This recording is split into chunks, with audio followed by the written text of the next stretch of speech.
You're listening to Kate Palmer from sparkletart.com. Today I'm creating some DIY watercolour washi using Magicals from Lindy Stamp Gang. So I'm going to be making some of my own washi tape today, and I have a few pieces of pre-cut paper. Now, normal paper is 80 GSM, this is 120, so it's a little bit thicker than normal.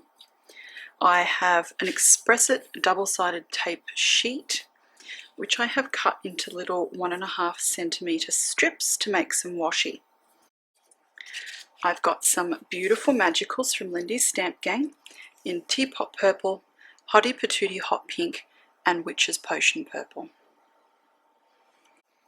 I have some water and just an acrylic block. Now this is used for stamping, but today I'm using it for this little process here. So to start with, all I'm doing is getting 5 drops of liquid, and I'll just add a little bit of the Magicals. So this one is Hottie Patootie Hot Pink. 2 little bits of that.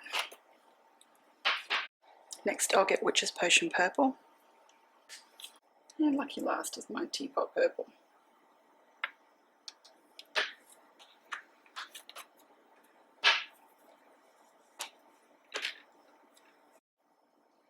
A good mix.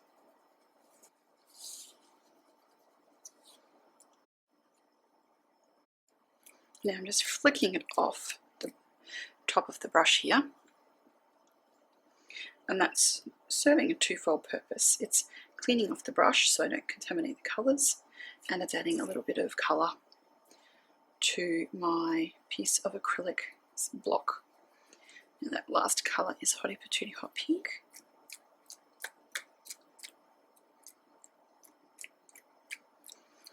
Now I'm squeezing my aqua wash brush at the moment as I go, just to get some of the water to migrate out of the brush.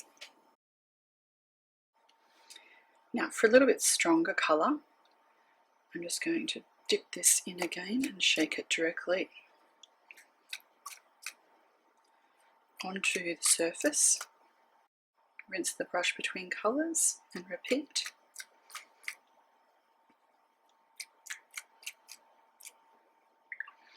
Rinse the brush again. Alright, now I've got 2 options. I can lay the paper over the top, or I can tip it upside down and stamp it into this. Now I think what I'm going to do is just lay the paper over the top here.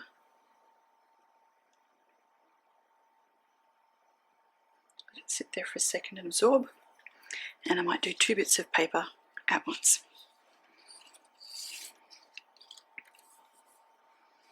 Actually, let's try stamping the next one. See what the difference is. Okay, lift that bit of paper up. Ooh, very pretty. Now, admittedly, that's turned out like a beautiful watercolour. Doesn't have very many of those spots, so let's see what the difference is. Flipping this over and stamping.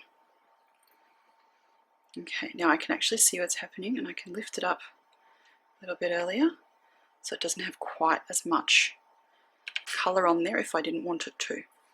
Now I have enough colour here to flip this over and do a bit more. Let's try pressing it onto the craft mat and seeing what the difference is. Oh, about the same result. So let's just grab a little bit more colour here.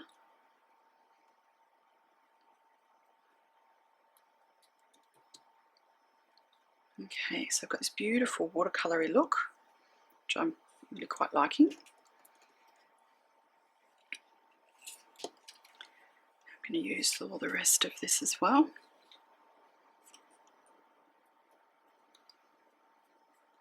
There we go. See how that's going. Yep, that's looking pretty good. Now, there is a bit of a line here because this was my first colour, so it's come out the strongest. But I think we can fix that up. Now what I've got is these yummy watercolour washies.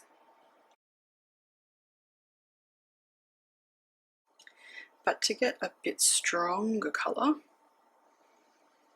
I am now going to flick some of these spots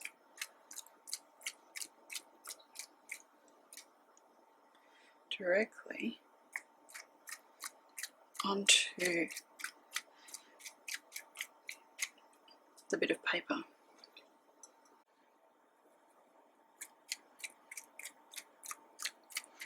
So I'll have this gorgeous watercolory bits and then stronger spots of colour.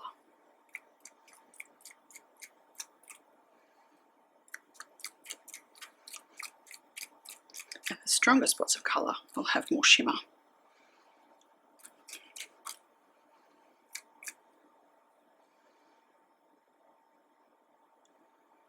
Just to disguise that line there. And here, I might just add a bit more of that darker colour, which is Potion Purple.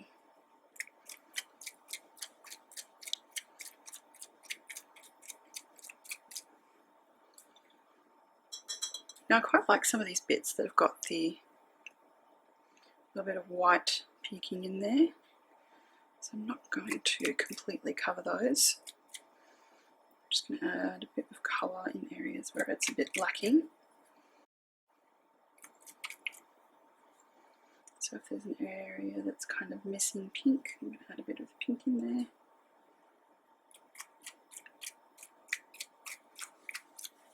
Alright, now I'm pretty happy with how it's looking. I just need to dry it.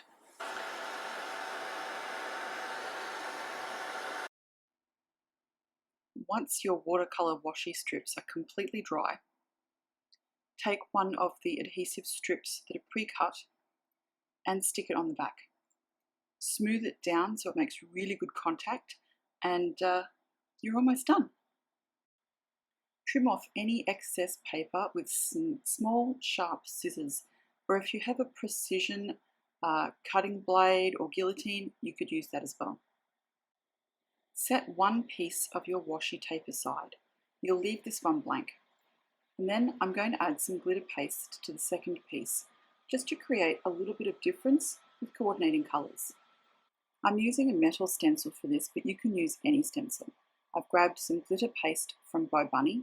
You need to give it a good stir first before doing anything else. Once it's stirred up and you can't see any more of the white film on the top, just use a palette knife to smooth the glitter paste through the stencil onto the washi. Use as little as possible, otherwise it can sneak underneath and make a big mess.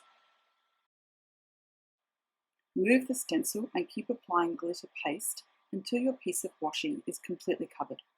You'll then need to put this somewhere safe, away from cats, until it's completely dry. You may also need to trim off any little bits of raggedy glitter paste on the edges before you use this. The end result are two pieces of coordinating washi, one with a little more bling than the other, and it looks absolutely gorgeous. The glitter paste doesn't overpower the Lindy's at all, it just adds a little bit of extra power to the washi tape. I've chosen to use my custom DIY watercolour washi to create a really funky card. I've paired it with some of the Poppin' Pink from Lindy's Stamp Gang in the embossing powder and some traditional coloured washi in glitter gold, pink and black and white. As you can see, it's made a really funky looking card that is just vibrant and completely able to be personalised for the person that you're sending it to. And that watercolour washi, so simple, so pretty. I hope you've enjoyed this. I'll be back with more soon.